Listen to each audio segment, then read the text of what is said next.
Graças a Deus. Graça e paz, irmã. Bem?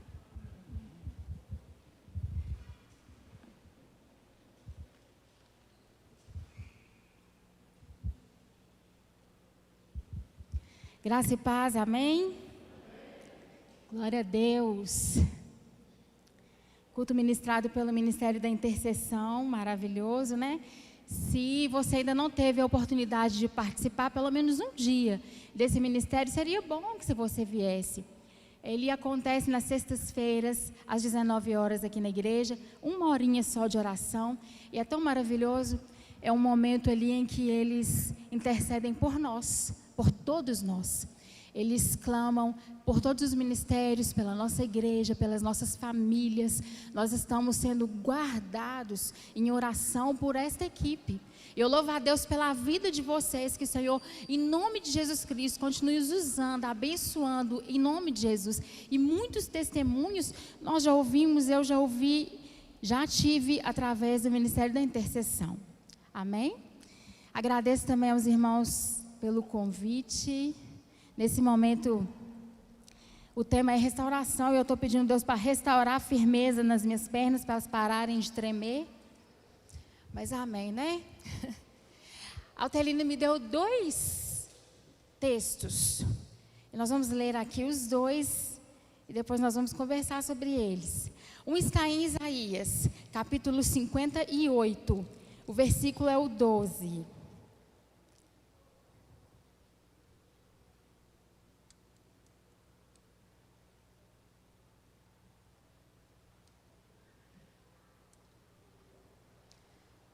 Isaías, capítulo 58, versículo 12.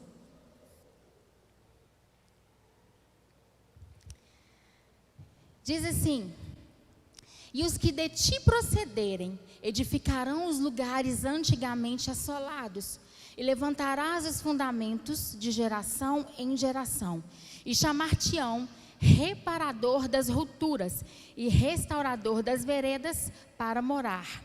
O segundo texto está em Salmos 129, no versículo 4. Desculpa, Salmos 126, versículo 4.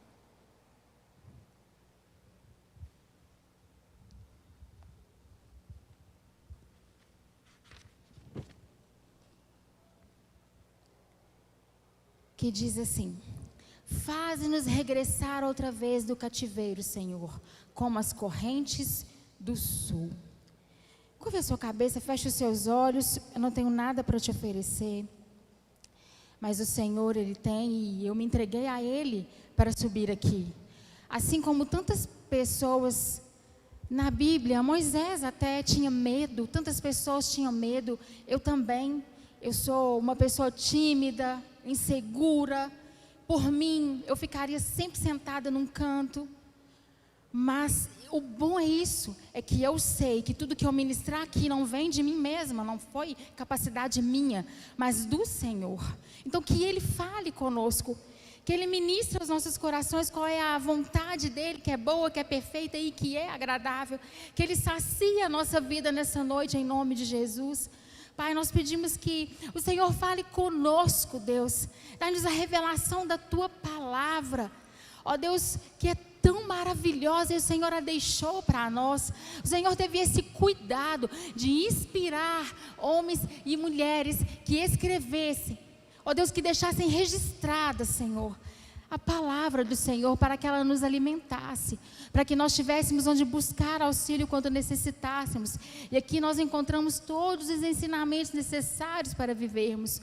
Nos dê revelação dessa palavra, nos dê entendimento dela, nos encha com a presença do Senhor, porque o que faz toda a diferença em nós é o Senhor, é a unção do Senhor. Se não for o Senhor, Deus, nós não podemos nada, não entenderemos nada, sairemos daqui vazio. Mas se o Senhor falar, se o Senhor fizer, então sairemos cheios, restaurados, e sairemos glorificando o Teu nome. Aleluia, glória a Deus, amém. Restauração, quem não precisa em algum momento da vida de restauração em alguma área? né? E quando eu estava conversando com a Otelina, ela me falou, olha, restauração em todas as áreas. E nós precisamos, na vida financeira, familiar, no casamento, na vida espiritual, certamente precisamos, já precisamos ou iremos precisar ser restaurados em alguma área da nossa vida. E os textos em que ela me deu aqui, um fala, em Isaías, fala que seremos restauradores de brechas, restauradores de veredas. Já em Salmos diz, Davi fala, chama, pede a Deus restauração, restaura, Senhor, a nossa sorte, como as águas do sul, ou em outras traduções, como as torrentes do Neguebe. Então, em um texto, nos chama a ser restauradores, em um outro, pede restauração.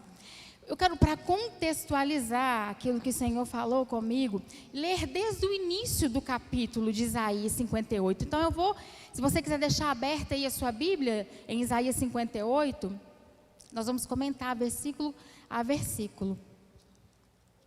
O primeiro versículo, Isaías, diz assim: clama em alta voz, não te detenhas, levanta a voz como trombeta e anuncia ao meu povo a sua transgressão e à casa de Jacó os seus pecados. Tarefa difícil. Aqui Deus está falando com o profeta, clama em alta voz, grita, não te detenhas, não seja covarde, não tenha medo, fala com o meu povo que eles estão pecando.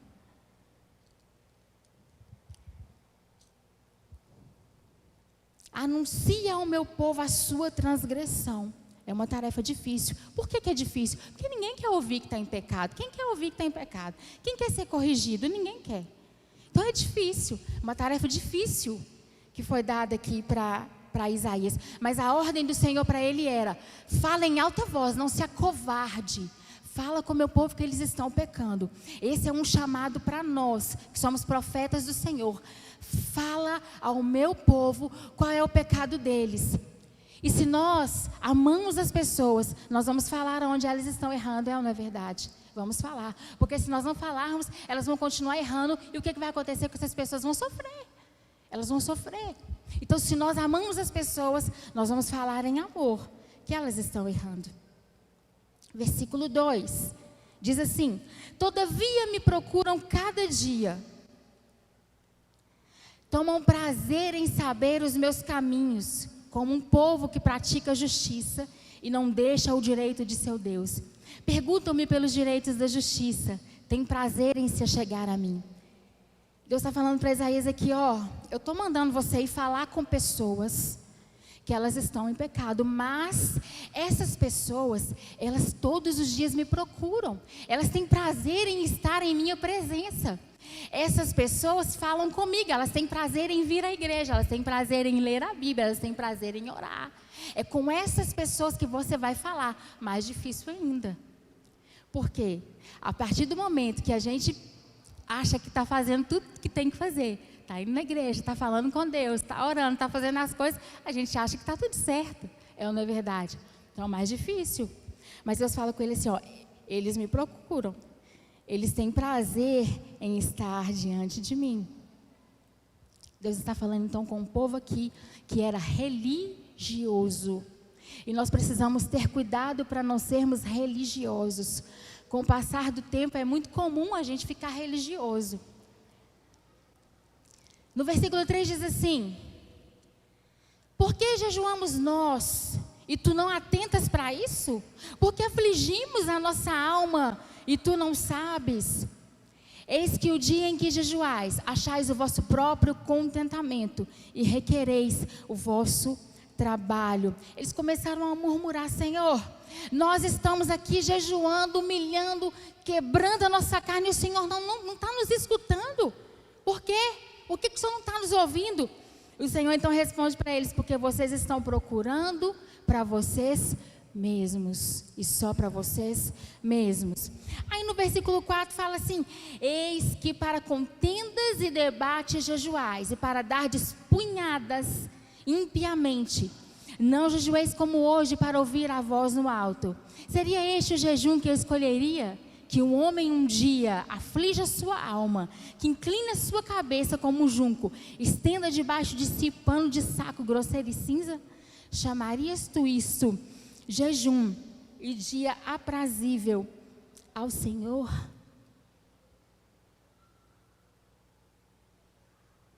Esse povo estava lá murmurando com Deus, porque eles estavam pensando assim, ó, eu estou fazendo tudo certinho. Nós conhecemos a lei e estamos obedecendo a lei. E eles conheciam de verdade. O que era a lei? Não adulterarás. O que é adulterar? É deitar com alguém, outra pessoa que é casado fora do seu casamento. É trair a sua esposa, seu marido. Eu não faço isso, eu nunca fui lá e pratiquei. Mas na sua mente. Será que na sua mente você não está se deitando com a outra pessoa? Será que nos seus pensamentos, é mais ou menos isso que está falando aqui. Sabe por quê? Porque Deus conhece a intenção do coração. Muito mais do que aquilo que nós vimos, o Senhor vê. Então quando eles estavam pensando que estavam fazendo tudo certo, Senhor, eu nunca matei ninguém. A lei fala que eu não posso matar. Eu nunca tirei a vida de ninguém. Mas será que lá no seu interior você não tem matado alguém com ódio, com rancor, com raiva, e essa pessoa está morrendo dentro de você? Uma coisa que eu acho muito linda que Deus sempre fez com o seu povo, Ele nunca deixou esse povo andar errado. Todas as vezes que o povo começava a se desviar, ou começava a sair do propósito, o Senhor enviava um profeta para trazê-los de volta para Ele, para fazer aquilo que era correto. Deus amava esse povo. E eles estavam pensando na sua cabeça que estavam fazendo tudo certo, porque era certo às vistas. Mas e dentro deles, como é que estava? Deus conhecia.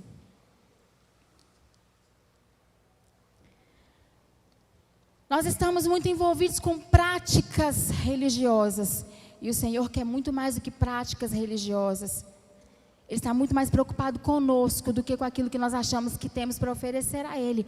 Ele quer ver como nós estamos vivendo no nosso dia a dia, sabe? Quando eles tiravam aqui um dia para jejuar e se sacrificar, era como se eles estivessem só passando fome, só deixando de comer. Porque nesse dia, ao invés de tirar tempo para adorar, para se quebrantar verdadeiramente ao Senhor, diz aqui o texto que eles ainda continuavam em contendas com as outras pessoas, em conflitos dentro deles mesmos.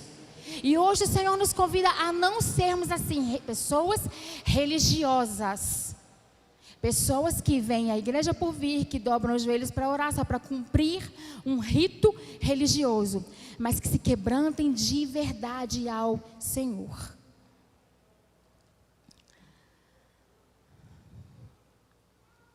No versículo 5, olha o que fala. Seria esse o jejum que eu escolheria? Que um homem um dia aflige a sua alma, que incline a sua cabeça, estenda debaixo de si um pano de saco grosseiro e cinza? Chamaria isso jejum? Sabe o que acontecia? Quando um judeu ele se quebrantava, quando ele estava arrependido por alguma coisa, ele rasgava as suas vestes.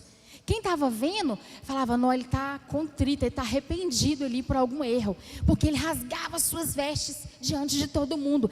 E ele se rolava em cinzas. Não tinha eletricidade naquela época, então era comum ter fogueiras. Cinza não faltava. Em todo lugar tinha cinzas. Então eles rolavam nas cinzas, simbolizando humilhação. Estou arrependido. Isso é o que as outras pessoas estavam vendo. Mas olha o que Deus queria deles. Versículo 6. Diz assim: porventura, não é esse o jejum que escolhi? Que soltes as ligaduras da impiedade, que desfaças as ataduras do jugo, que deixes livres os quebrantados, e que despedaces todo jugo. Não adianta ser religioso sem as práticas ensinadas por Jesus. Deus se importa muito mais com as nossas relações sociais, como que nós estamos vivendo como servos e filhos dele. Ele tem muito mais prazer em que nós libertemos as pessoas, em que nós obedecemos tudo aquilo que Jesus nos ensinou. Olha uma prática que tinha naquela época. Se a Duda tivesse uma fazenda, E aí eu fiquei devendo a Duda. Eu fiquei devendo muito dinheiro para ela. Eu não tenho como pagar a Duda. Agora eu vou ser sua escrava. Eu, a minha família. Eu, Elian, a Ellen e Elivaldo, vamos servir você e a sua casa. Porque nós estamos te devendo. Por 6 anos, seremos escravos e serviremos você.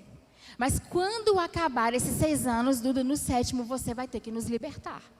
As minhas terras vão voltar a ser minhas, os meus filhos, o meu marido vão voltar a ser meus e nós não vamos mais servir você. A dívida está paga. Só que aqui eles não estavam fazendo isso. Estavam escravizando as pessoas. E será que, como igreja, nós fazemos isso também? O Senhor se preocupa com as nossas relações sociais. Meus irmãos, lembre-se disso. E vocês vão entender por que eu estou falando sobre essas coisas mais para frente. Deus se preocupa como eu me comporto lá no meu trabalho. Se eu invento um atestado para faltar, se eu roubo as coisas lá no meu trabalho, coisas que eu penso que não tem problema, coisas que eu acho que não vai fazer falta. Deus está vendo se você, como chefe, como patrão, está escravizando os seus empregados e eles falam mal de você e não te veem como igreja de Cristo, como cristão verdadeiro.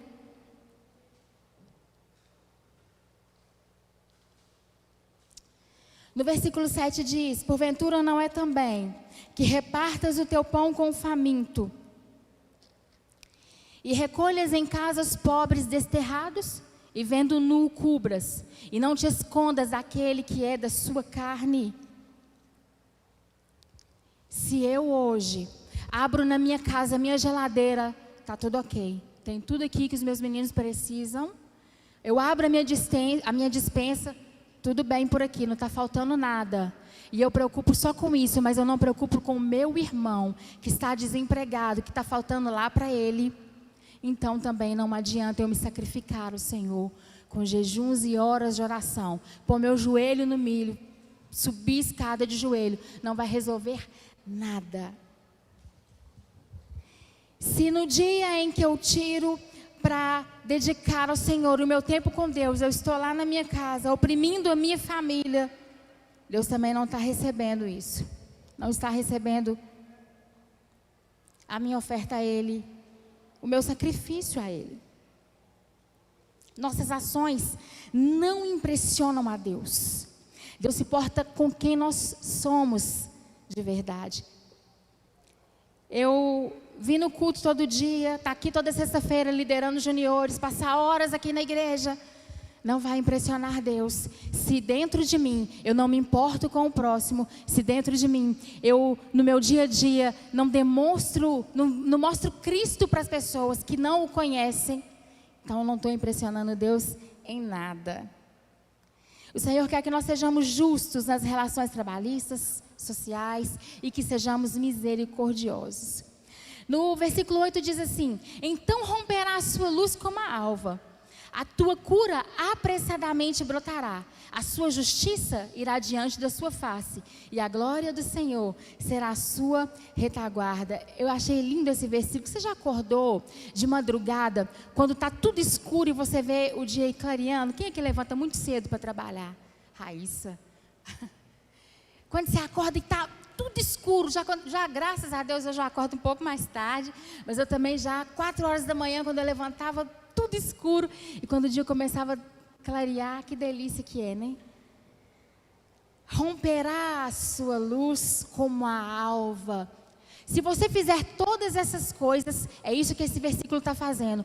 Pode estar tudo escuro na sua vida, mas se você estiver fazendo essas coisas, sendo misericordioso e agindo de acordo com os ensinamentos da palavra do Senhor, romperá a sua luz como a alva, rapidamente brotará e a sua justiça irá diante da sua face, e a glória do Senhor vai ser a sua retaguarda.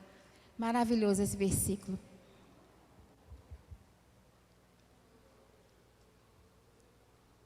Quando fala a tua cura apressadamente brotará, pode ser cura espiritual, cura financeira, cura emocional.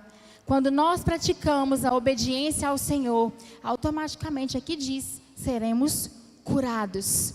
Então por que muitas pessoas não estão sendo curadas e não estão sendo restauradas? Por quê? No versículo 9 diz: então clamarás e o Senhor te responderá. Gritarás e Ele te dirá: eis-me aqui. Acontecerá isso, se tirares meio de ti o jugo, o estender de dedo e o falar vaidade. Lá atrás eles falaram: Senhor, nós estamos jejuando aqui, nos humilhando, o Senhor não está nos ouvindo. Mas já aqui no versículo 9 está dizendo: se você desatar o nó das pessoas, se você soltar os cativos, se você for misericordioso, então você vai clamar e eu vou te ouvir. Você vai gritar e eu vou dizer: eis-me aqui. Então, quando a gente pensar e falar: parece que a minha oração não está sendo ouvida, eu preciso ver então qual está sendo a minha conduta com o Senhor. No versículo 10, se abrir a sua mão ao faminto, fartares a alma aflita, então a sua luz nascerá nas trevas, a sua escuridão será como o meio-dia. A sua escuridão, quando você obedecer ao Senhor, o pior de você vai ser como uma luz. Nós não somos bons em nada, mas quando o Senhor habita em nós, aí sim nós nos tornamos luz. O versículo 11 diz: o Senhor te guiará continuamente, fartará a sua alma em lugares secos, fortificará seus ossos, serás como um jardim regado, como um manancial cujas águas nunca faltam. Lugares áridos. Aqui diz primeiro que o Senhor vai te guiar continuamente. O Senhor vai te direcionar todos os dias em todas as coisas. Aqui fala de lugares áridos. Naquele tempo, quando não tinha chuva, não tinha mantimento, não tinha colheita. Era um tempo difícil para aquele povo, porque se não chovia, eles não tinham um alimento apropriado, o suficiente, eles passavam por dificuldades. Hoje, o que seriam os nossos lugares áridos? Crises políticas, crises econômicas, desemprego, são os nossos lugares áridos. E aqui diz que o Senhor nos fartará em lugares áridos. Então eu entendo que a nossa bênção, a nossa vitória, depende só da nossa fé e da nossa crença e obediência a Deus. Elias orou para chover, para que tivesse mantimento em uma época. E nós temos autoridade, como a Duda falou aqui, para não só ministrar cura, ministrar libertação, mas como também ministrar a bênção, a prosperidade em tempos de sequidão, em tempos de dificuldade. Jardim regado é jardim florido. Você será uma bênção. Versículo 12, que é o tema da intercessão. E os que de ti procederem, edificarão os lugares antigamente assolados. Levantarás os fundamentos de geração em geração. Chamar-te-ão reparador de roturas e restaurador de veredas para se morar. Isso aqui foi o que Neemias e Esdras fizeram. O povo tinha sido levado cativo. Neemias também estava servindo ao rei. Ele também era servo, não estava liberto, mas estava lá servindo ao rei como copeiro. Um dia ele ouve falar do povo dele e como estava a cidade dele, que estava destruída e assolada. O que ele faz? Fica quieto lá, continua servindo o rei no palácio, e nas horas de folga ele vai orar por ele, pela família dele. É isso que ele faz. Você já leu essa história? Já leu a história de Neemias? Quando ele fica sabendo que Jerusalém está destruída, seus muros estão quebrados, as pessoas estão sofrendo lá, Neemias dobra o joelho e fala: Senhor, tem misericórdia deles lá, vai lá, visita, Senhor, é tudo que eu posso fazer, é orar por eles. Foi isso que Neemias fez? Não.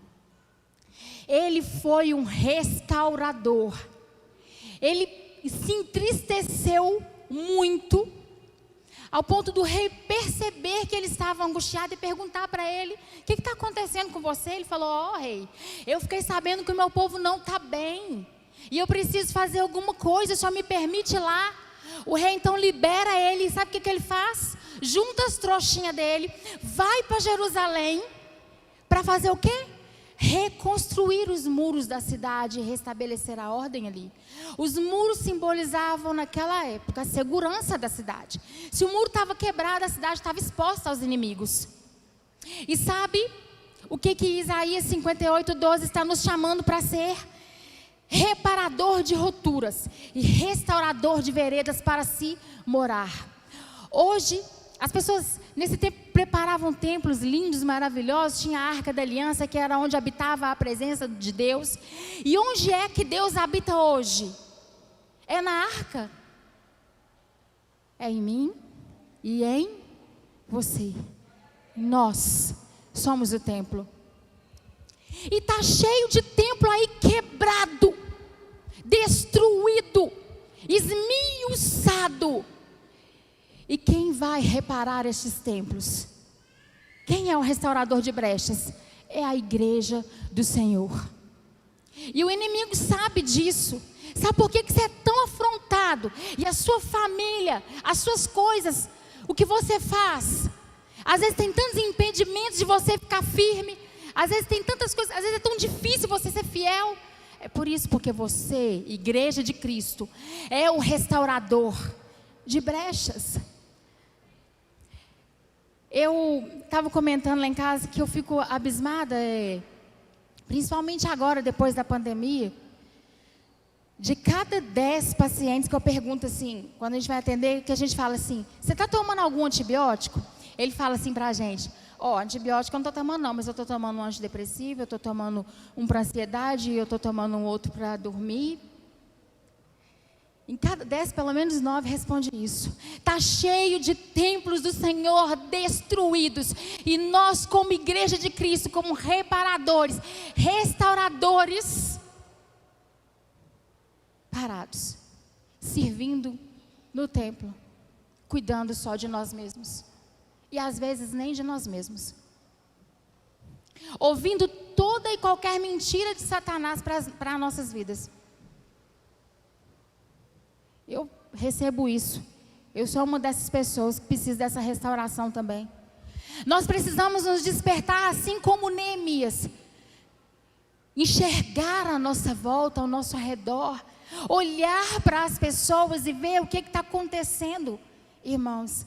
Porque nós ainda viemos aqui buscar alimento, mas muitas pessoas não vêm. E essas pessoas vão receber alimento de quem?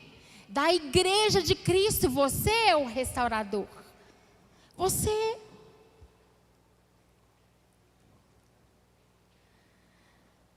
Cidades destruídas são pessoas destruídas. O lugar de Deus habitar destruído. Ele não vai habitar em templo quebrado. É por isso que precisa ser restaurado os templos para o Senhor habitar. Essa autoridade foi dada a nós como igreja. Somos nós que vamos fazer a diferença nesse mundo. Nós que somos a luz e o sal desta terra. Nós temos sido essa luz. Nós temos sido esse sal. Eu deixo essa pergunta para cada um de nós refletirmos. Pessoas estão destruídas por falsas doutrinas. Nós temos a verdade. Nós temos pregado essa verdade. Pessoas estão sendo destruídas carentes de Deus. Temos mostrado o amor de Deus para as pessoas. Temos. Ser restaurador de brechas aqui é restaurar vidas que estão deixando o inimigo destruí-las. Ajudar ao outro a erguer a sua autoestima. Ser restaurador de veredas. Tornar os países habitáveis é ter a capacidade de colocar as pessoas no caminho correto. É nós não sermos contaminados, mas contaminarmos o outro. Eu falo isso sempre quando eu vou aconselhar algum adolescente que está passando por alguma coisa em escola, que eles vêm falar, estou passando por bullying. O que você vai fazer? Você vai se juntar a quem está fazendo bullying com seu colega, ou você vai mostrar para ele o caminho certo? São coisas simples, que mesmo nós adultos como cristãos, às vezes deixamos de fazer, fingimos de cegos. Vemos as coisas erradas acontecendo, irmãos, e não ensinamos o certo. A tarefa de Isaías aqui era chamar esse povo para a realidade. Vocês estão errando, estão pecando. É por causa disso que nada está acontecendo, sua oração não está sendo ouvida. As pessoas não estão sendo restauradas. Eu fui pesquisar sobre a profissão do restaurador. E eu estava ouvindo algumas entrevistas de restauradores. Eles falam que são poucos que trabalham nessa profissão. E aí, eles falam aqui dos requisitos para ser um restaurador. Primeiro, um restaurador ele tem que buscar a história do objeto, procurar a identidade original para torná-lo novo, mesmo com todas as marcas do tempo. Um restaurador, ele gasta o tempo com a restauração, varia de acordo com o tamanho da peça, com a quantidade de detalhes que ela tem. É um trabalho que tem que ser feito com cuidado, senão perde a peça. E tem um restaurador que na entrevista dele, ele fala assim: restaurar é devolver valor à peça. Quem está entendendo? Fala glória a Deus para mim. Se eu sou um restaurador de vidas, eu tenho que respeitar a história das pessoas.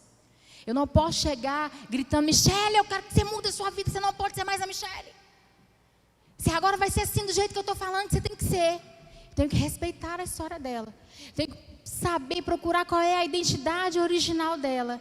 E ir ali cuidando, né, daquilo que o tempo foi destruindo, do que o tempo foi tirando a beleza, tirando as marcas do tempo para torná-la bonita de novo. As pessoas que não se lembram mais o quão são amadas, criadas para o louvor e para a glória de Cristo. Eu preciso respeitar a história dessa pessoa, fazê-la lembrar disso. Pessoas, irmãos, que as marcas do tempo, as feridas de igrejas que passaram, de coisas que ouviram, que as feriram e as tiraram do caminho do Senhor. Eu preciso respeitar isso e fazer essas pessoas se lembrarem de quem é o Deus que as ama e que não importa o que elas ouviram, o que passaram, não foi Deus que as magoou, foi uma pessoa ferida, uma pessoa que ainda não estava preparada para cuidar dela. E eu achei interessantíssimo isso. O tempo gasto depende do tamanho da peça, dos detalhes que ela tem. Para quem já está discipulando aí, está passando dificuldade, lembra disso. A sua dificuldade em discipular e ensinar vai depender do tamanho da peça da pessoa que você está ensinando. Vai depender do tanto de detalhes que essa pessoa tem. Talvez essa pessoa vai ser tão usada, vai ser tão abençoada, e você tem dificuldade para discipular ela, para ensinar ela. Fica firme, seja corajoso, não desiste dela, não desanima, porque você vai ver uma obra linda acontecer nessa vida. Você é um restaurador. O Senhor hoje te encoraja, em nome de Jesus. Permaneça firme e fiel naquilo que Ele te chamou para ser, apesar da dificuldade. Ser restaurador não é uma coisa fácil. Tem que ter cuidado para não perder a peça. Para ser restaurador, a gente tem que ter cuidado para não ferir a pessoa.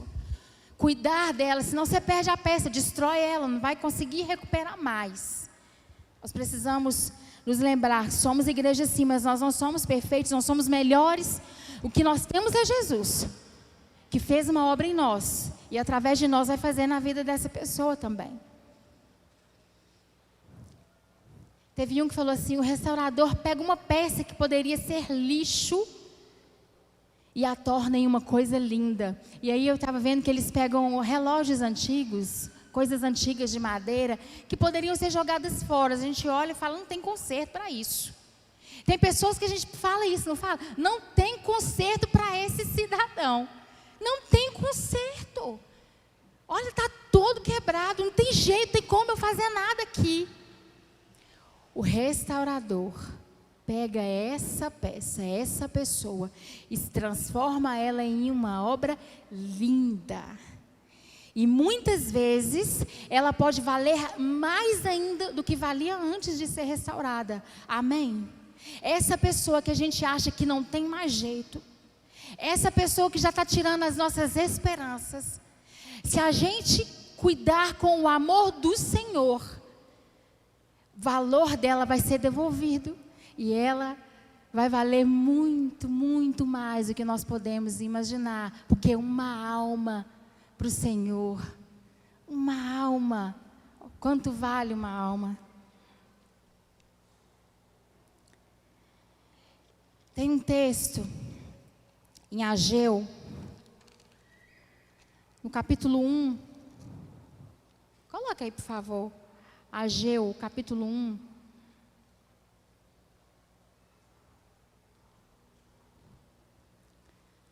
Eu não vou prolongar muito mais. Depois os irmãos leem esse texto, aqui fala que o povo estava voltando do cativeiro, e eles estavam tão preocupados em reconstruir as suas casas, que eles estavam se esquecendo do templo do Senhor.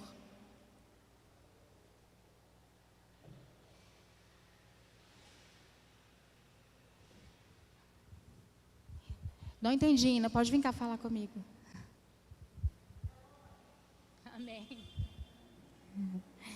E eles estavam falando, tão preocupados consigo mesmos, em construir e reconstruir as suas casas, que estavam deixando de lado o templo do Senhor. O Senhor então levanta Ageu e manda Ageu ir lá falar com eles. Vocês estão preocupados com vocês mesmos, e a minha casa, como é que está? E o meu templo, como que vai ficar? E hoje o Senhor pergunta para nós, você está cuidando de você? Você tem jejuado, tem orado, tem lido a Bíblia, tem vindo à igreja, está cuidando de você. E os outros templos que o Senhor quer habitar, como é que vai ficar? O que nós vamos fazer a respeito? Vamos ficar aqui sentados cuidando de nós mesmos, ou vamos nos preocupar com essas pessoas? No versículo 9, na parte B fala assim: por causa da minha casa que está deserta, cada um de vós corre à sua própria casa. Por isso retém os céus o seu orvalho, e a terra retém os seus frutos. Eu entendo aqui, que muitas coisas estarem acontecendo de ruim nesse mundo, é culpa nossa, da igreja do Senhor. Sabe por quê? Nós não temos que estar preocupados em defender a nossa opinião pessoal a respeito da política. Nós não temos que estar preocupados em defender. Tem que ter, irmãos, tem que ter. Não quero polêmica, não. Tem que ter opinião. Eu estou dizendo como igreja, não como pessoa. Eu não tenho que estar preocupada em defender as minhas opiniões, mas aquilo que o Evangelho me ensinou. Eu tenho que me preocupar com as pessoas. Se eu creio na palavra de Deus, eu creio que haverá mantimento sobre a vida de todos os justos, que não vai faltar nada para aquele que crê e confia no Senhor. Se eu creio nisso, se eu sei que a minha oração tem efeito sobre a vida das pessoas, eu sou um restaurador. E se eu não faço nada, eu estou sendo negligente. Acho que a Ana quer que eu devolva para ela, deixa eu correr. No início do culto, na abertura, foi lido aqui um texto que eu ia mencionar. Nós somos chamados a pregoar as boas novas aos cativos. Fomos chamados a anunciar o ano aceitável do Senhor. E é isso que nós precisamos fazer como restauradores, como igreja de Cristo. Que nós sejamos essas pessoas que não se acomodam, mas que se preocupam com o outro. Porque o Senhor não quer habitar só em mim e você, mas em todos aqueles que Ele criou. Amém. Em Salmo 126, no versículo 4, eu tinha preparado um vídeo, não vai dar tempo de passar. Davi ora e fala assim: restaura a nossa sorte como as torrentes do Neguebe. Esse é um fenômeno que acontece até hoje na Palestina. Neguebe era um deserto árido, seco, uma terra rachada. Mas no tempo de chuva, quando chovia nos lugares altos, a chuva ia descendo pelos montes até encharcar o deserto do Neguebe e molhar ali toda a terra. Quando a água evaporava, surgia ali um lindo jardim. Naquela terra seca, surgia um lindo jardim. Em lugares áridos, o Senhor pode fazer brotar vida. Não tem onde o Senhor não possa agir. Então, nem em mim, nem em quem está perto de mim. Eu sou a diferença desse mundo. Você é a diferença desse mundo. Amém? Quem está disposto a ser reparador de brechas, a restaurador de veredas, não se contente só com você, mas com quem está perto de você, a sua família, os seus amigos de trabalho. São pessoas em que o Senhor também quer habitar. Amém? Pastor Júlio.